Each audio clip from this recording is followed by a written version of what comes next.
તરફથી 3 વ્યક્તિઓની ધરપકડ કરવામાં આવી છે, જેમાં રાજુ ભરતભાઈ ઉર્ફે રાજુ ભીખાભાઈ પરમાર, કિશન કુમાર દિગંબર સન ઓફ દિગંબરભાઈ પટેલ અને પરમવીરસિંહ ઉર્ફે આસુ સત્તામસિંહ ટાક, આ 3 લોકોની ધરપકડ કરવામાં આવી છે.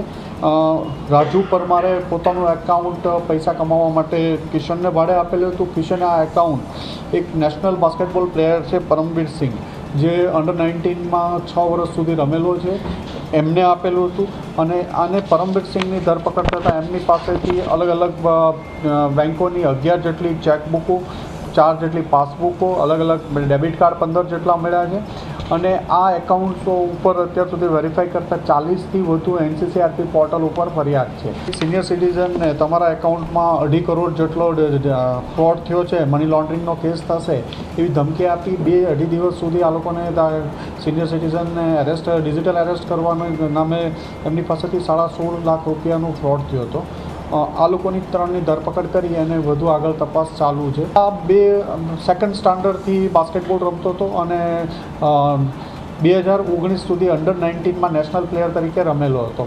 એની જે ઇનિશિયલ કેરિયર હતી બાસ્કેટબોલ પ્લેયર તરીકે, નેશનલ કેમ્પમાં, ઇન્ટરનેશનલ કેમ્પમાં પણ 2 વાર સિલેક્ટ થયો હતો, પણ પછી ફાઇનલ રમેલો ન હતો. એ 10th સુધી ભણી અને ભણવાનું છોડી દીધું હતું, કોઈ કામ ધંધો કરતો નહોતો, બેકાર હતો અને આ સાયબર ક્રાઇમ ફ્રોડ કરવામાં લાગી ગયો હતો છેલ્લા 4 માસથી. રાજુ પરમારને પકડવામાં આવ્યો, જે એકાઉન્ટ હોલ્ડર હતો. એણે પોતાની વાઇફનું એકાઉન્ટ રેન્ટ ઉપર આપ્યું હતું, એના વાઇફને ખબર ન હતી.